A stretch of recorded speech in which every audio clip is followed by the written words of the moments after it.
धन्यवाद सर. यानंतर लिस्टमध्ये माझ्याकडे हाच म्हणजे 2-3च आव्हानांपैकी महाराज सावंत परभणी.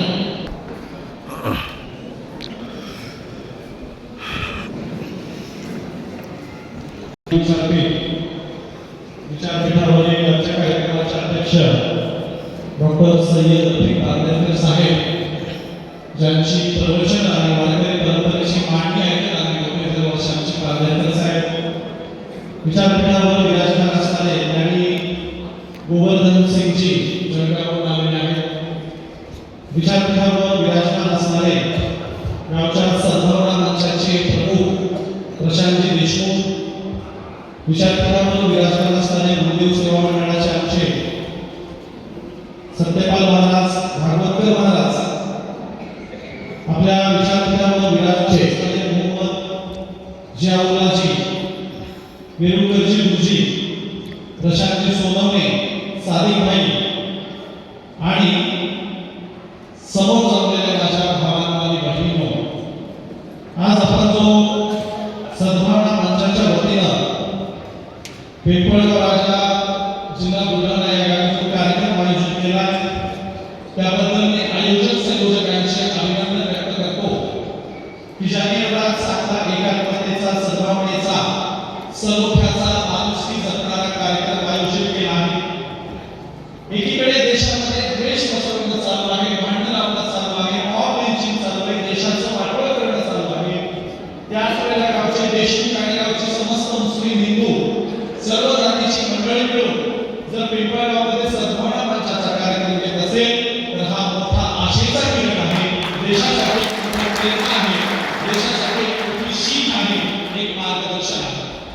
आणि म्हणून भारताची परंपरा सलोख्याची, सद्भावनेची, एकोप्याची, एकात्मतेचीच आहे.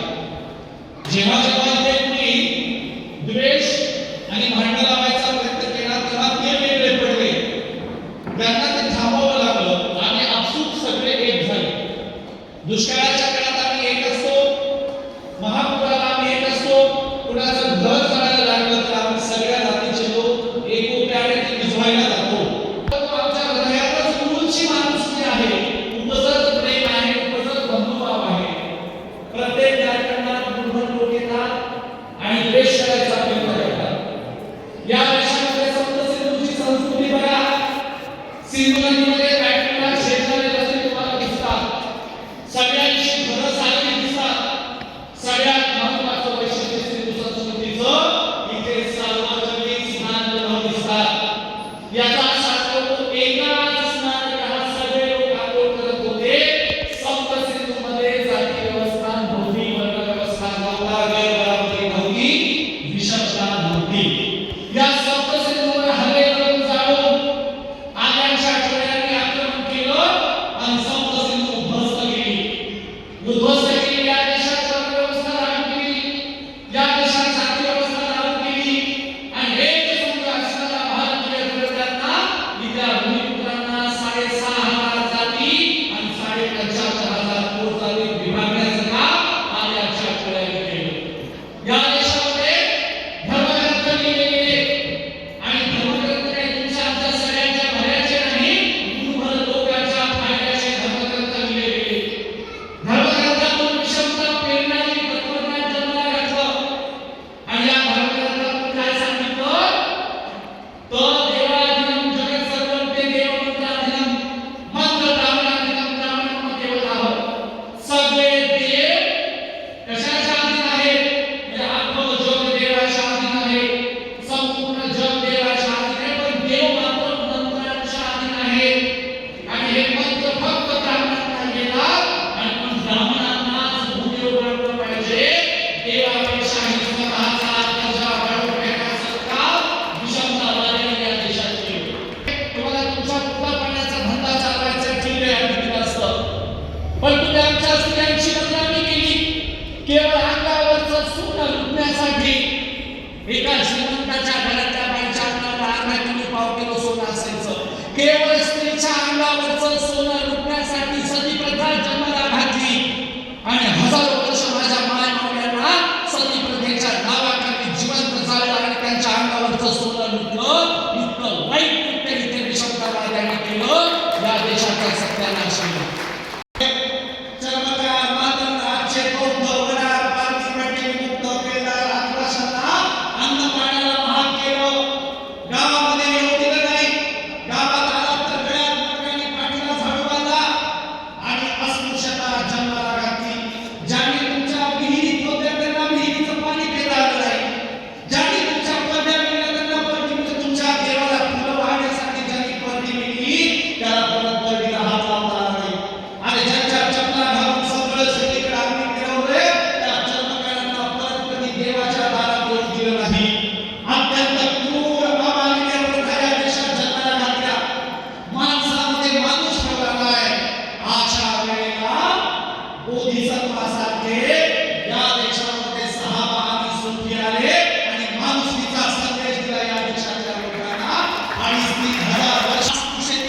हे एकेकाचे कबीर वंशाचे आमचे सख्खे भाऊ आहेत. कुणी माळ्याचा बागवान झालाय, कुणी पाटलाचा पटेल झालाय, तर कोणी विकर, अजून काय सांगता येईल, सगळे आमचे भाग आहेत. दोन्हीकडे देशमुख आहे, दोन्हीकडे तांबे आहे, दोन्हीकडे चौधरी आहे, दोन्हीकडची आडनावं सारखीच आहे, दिसणं सारखंच आहे, वागणं सारखंच आहे, कथा परंपरा सारख्याच आहे, लग्नात घडत राहणं सारखंच आहे, सगळं काही आमचंच आहे. त्यामुळे हा देश एक सुद्धा आहे, दोन्हीकडे आमची भावना आहे. इस्लामकडे सुद्धा आमची सक्ती भाऊ गेली, त्यांना कंटाळून ब्राह्मणवाद्यांना कंटाळून इस्लाममध्ये गेली आहे. आणि म्हणून या देशामध्ये ज्यांनी ज्यांनी भांडण लावायचा प्रयत्न केला त्याचं कारस्थान कधी ना कधी उलट पडलेलं आहे. सुफी संतांचा वारसा वारकरी संतांनी घेतला आणि तुकोबरायांमध्ये कोण्याही जीवाचा न घडवत सर्व सर्वेश्वर पूजनाचे कुणाचाही द्वेष करायचा नाही. पंढरीच्या लोकांनाही अभिमान पाया पडत एकमेका आणि एकमेकांच्या पाया पडणारे लोक आहोत. एकमेकांच्या पाया पडणं, गळ्याला गळा लावणं, कडकडून मारणं हे वारकरी संतांनी सुफींकडून घेतलं नाही. तर ब्राह्मणांच्या वर्ण धर्मामध्ये दोघांच्या पाया पडत नाही. सगळ्या बहुजनांनी फक्त देवबापाच्याच पाया पडायचं. देवबापा कधीही तुमच्या पाया पडत नाही. गुरुदेव सेवा मंडळाच्या लोकांच्या पाया पडताना ब्राह्मण बघितलाय का कधी? गावचा ब्राह्मण एकदा पाया पडला. ब्राह्मण कधीही तुमच्या पाया पडत नाही. परंतु वारकरी म्हणाले, तुकोबराय म्हणाले, नामदेव महाराज म्हणाले, राष्ट्रसंत तुकडोजी गाडगे महाराज म्हणाले, एकमेकांनी एकमेकांच्या पाया पडले पाहिजे, आदर दिला पाहिजे, समतेनं बंधुभावानं एकोप्याने राहिलं पाहिजे. ही आमची या देशाची सलोख्याची एकात्मतेची बंधुभावाची परंपरा आहे. सगळ्यांना बरोबरीचा दर्जा देणारी आहे. मनुस्मृती सांगत होती, मनुस्मृती स्वातंत्र्य नसते, स्त्रीला स्वातंत्र्याचा अधिकार नाही. तेव्हा माझी जनाबाई पात्राला नाही आणि जनाबाई सांगते, डोळीचा पदर आला खांद्यावरी भरल्या वादळात जाईल मी, हात घेणं टाळं खांद्यावरी ना आतापासून ना बोलतली, पंढरीच्या पेठेमागे पालवंगटावरी तेल घाला तुम्ही, जमीनने झालेली केशवाधिकारी केशवागर तुझे, डोक्यावरचा पदर कमरेला टोचून मी भर बाजारात येणार आहे आणि डोक्याला गुलामगिरीतून अंधश्रद्धेतून कर्मकांडातून मुक्त करणार आहे. लोकमती आयोगाशिवाय मी आजच घोषणा करते, मी विठ्ठलाचं घर निघायला तयार आहे, पांडुरंगाची वेश व्हायला तयार आहे. मध्ययुगीन भारतात प्रचंड विद्रोह करणारी माझी जनाबाई होती. त्या जनाबाईला घरामध्ये 40 ब्राह्मण घुसले, चोरीचा आळ घातला, पंढरपुरातून भिन्न काढली, माझ्या जनाबाईची भिन्न काढली. जनाबाईला चंद्रभागेच्या वाटात आणलं आणि पंढरपूरच्या ब्राह्मणांनी जनाबाईला सोलावर दिलं. सोलावर ज्यांनी समतेचं काम केलं त्यांच्या वाट्याला अशी अवहेलना आली. संत नामदेव महाराजांना महाराष्ट्र सोडावा लागला आणि शिखांच्या पंजाब राज्याने नामदेव महाराजांना पुढचे 40 वर्ष अभय दिलं. शीख धर्माचा पाया संत नामदेव महाराजांनी घातला. माझे नामदेव महाराज नामदा नागनाथाच्या मंदिरात कीर्तन करायला गेले होते. बघा, शिंपी जातीचे नामदेव, कुणाच्या? सत्यपाल महाराजांच्या समाजाचे नामदेव महाराज होते. शिंपी जातीतले नामदेव महाराज एकदा औंढा नागनाथाच्या मंदिरात कीर्तन करायला गेले. तेव्हा बाबासाहेबांचं संविधान लागू नव्हतं. नामदेव महाराजांनी हातात टाळविणा घेतला, मंदिरात गेले. आता नामदेवांनी अभंग हिंदीत लिहिला म्हणून राहिला. अभंग मराठीत लिहिला असता तर तुकोबरायांच्या अभंगाच्या गाथ्याच्या वाट्याला इंद्रायणीचा ढो आला. माझ्या नामदेवांच्या अभंगांचं काय झालं असतं तुम्हाला सांगायची गरज नाही. पण उत्तरेकडे शिखांच्या राज्यामध्ये नामदेवांनी आठवण लिहून ठेवली. अभंग लिहिला, ही नदीने जाती मेरी पंढरी के राया, ऐसा नाम दर्शन तुमने काय को बनाया, नामा डाल मिला लेके बाउल में गया, कीर्तन करते समय ब्राह्मण ने बाहर निकाला. अरे 4 वर्ण गाय के 1 वर्ण दूध, तुम कहाँ के ब्राह्मण हम कहाँ के सूद. गाई 4 रंगाच्या असतात. गाई 4 रंगाच्या असतात, काही पांढऱ्या रंगाच्या, काही काळ्या रंगाच्या, काही तांबड्या रंगाच्या, काही मिक्स कलरच्या. गाई 4 रंगाच्या असतात, पण दूध मात्र एकाच रंगाचं असतं. मग तुम्ही कसले वरच्या जातीचे आणि आम्ही कसले खालच्या जातीचे? नामदेव महाराजांनी अभंग हिंदीत लिहिला म्हणून राहिला. त्या नामदेव महाराजांना आंब्याच्या मंदिरातून हाकलून लावण्यात आलं.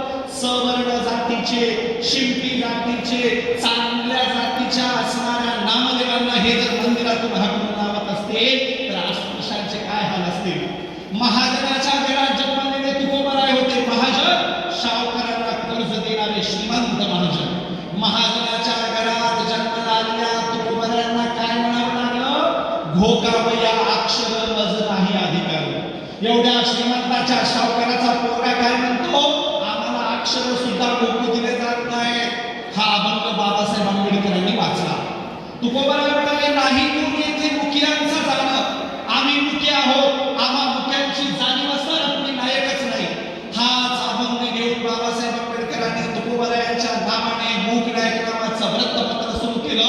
आणि मराठ्याच्या घरातल्या तुकोबारायांच्या संकल्पनेतले आदर्श मुख्यांचे नाईक बाबासाहेब आंबेडकर झाले.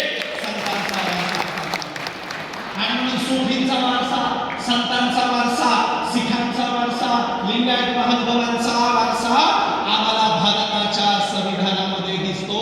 भारताचं संविधान हे आमच्या सगळ्या धर्माचा अर्थ आहे, सगळ्या धर्माचा आहे. आणि म्हणून संत म्हणत होते कुणाचा द्वेष करायचा नाही. बाबासाहेबांनी याच तुकोबांच्या आव्हानावर आर्टिकल 15 दिलं. काय सांगतं आर्टिकल 15? जात, धर्म, पंथ, वंश, संप्रदाय आणि लिंग यावरून भेदभाव करता येणार नाही. भारतात भेदभाव करायचा नाही. बाबासाहेबांनी संत विचारातून मुद्दा घेतला आणि आर्टिकल 15 मध्ये दिला. त्यामुळे समंत भारतीय धर्माचं, भारतातल्या सगळ्या धर्माचं जे काही तुम्हाला बघायचंय ते भारताच्या संविधानात दिसतं.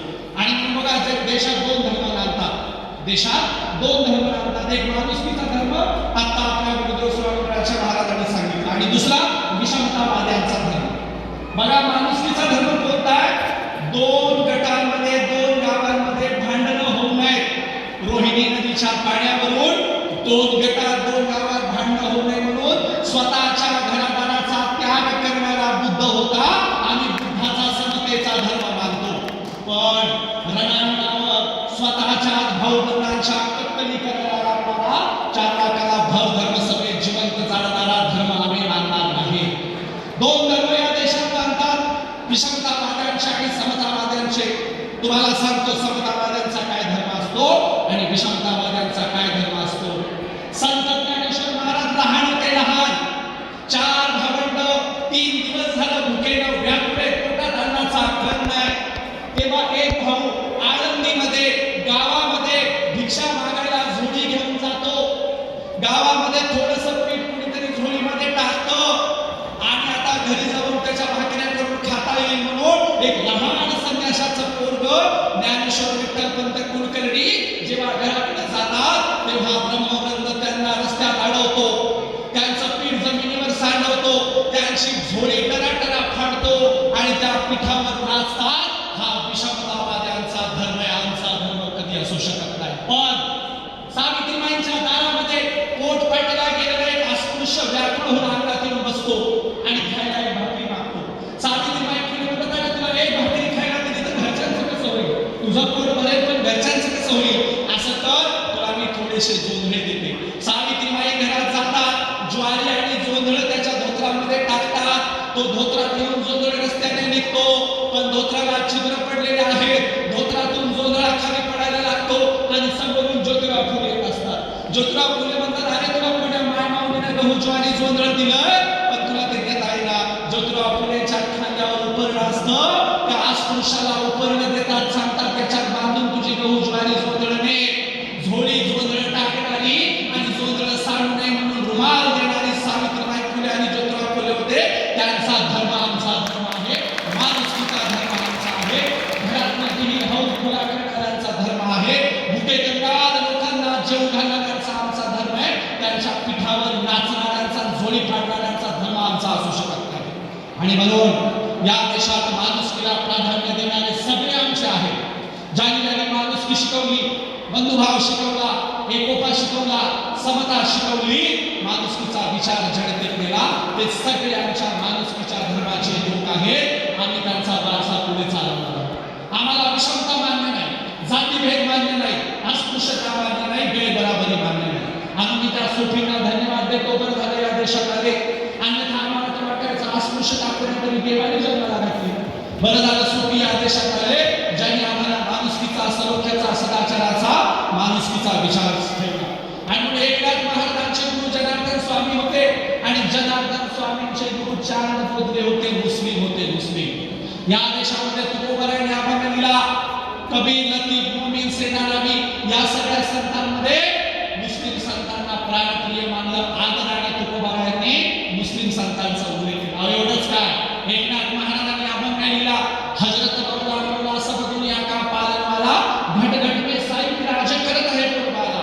एका जनार्दनी निजवत आला, असं लोक घटवर खडा आला.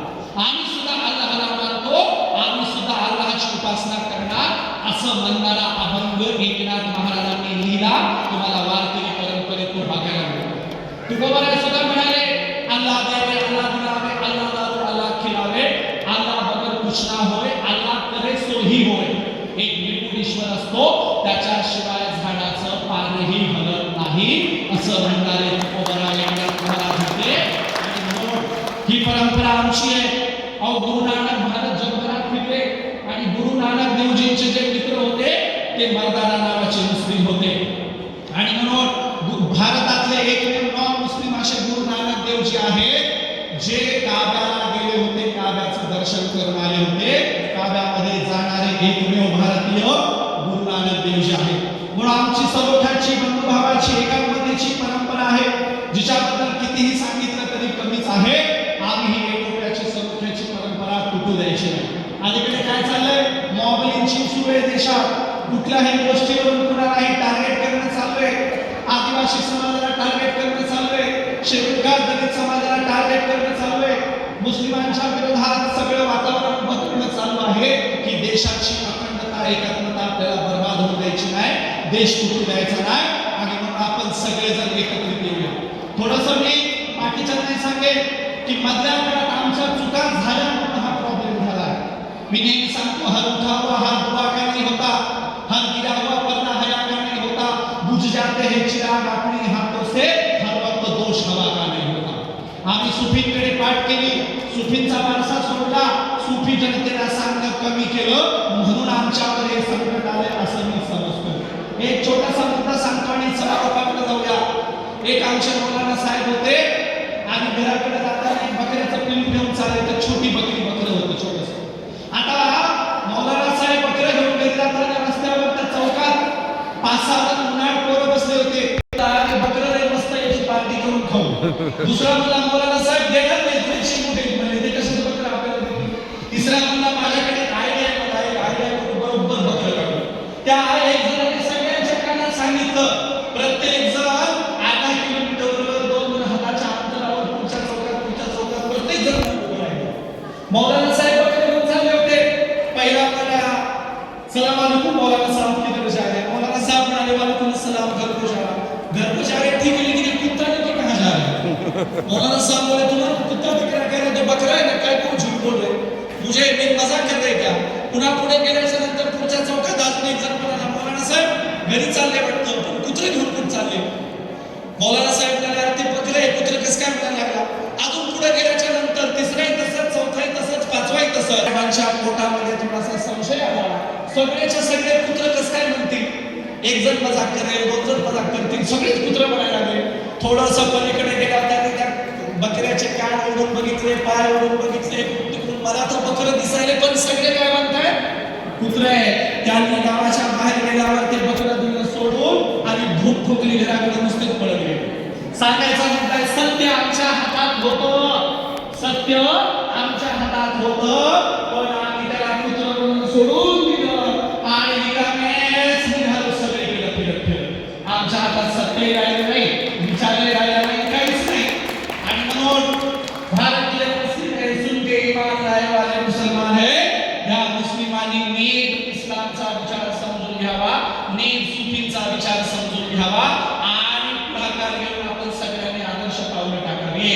आणि मग जाताना एवढं सांगेल, बुलबुल के पैरों में कभी बाज नहीं होते, कमजोर और बुजुर्गों के हाथों में कभी राज नहीं होते, जिन्हें आदत पड़ जाती है झुककर चलने की, उनके सरों के ऊपर कभी ताज नहीं होते. दुसऱ्यांचा विचार चालू, पैगंबर साहेब म्हणायचे शेजारचा उपाशी झोपू नये म्हणून पडीतर भाजी बघण्याच्या नावाने टाका. आणि म्हणून शेजाऱ्यांची काळजी घ्यायला शिका, नॉन मुस्लिमांमध्ये जा, चांगला विचार प्रचारित करा, सद्भावना मंचात जास्तीत जास्त सगळ्यांनी सहभागी व्हा. मला बोलण्याची संधी दिली, मला ऐकून घेतलं, त्याबद्दल तुमचा शतशः आभारी आहे. जाताना एवढं सांगेल की आता आपण सगळेजण आदर्शप्रमाणे देशाला उभा करू, संविधानाला उभा करू, संविधानाचा विचार जागू. धन्यवाद. जय भारत.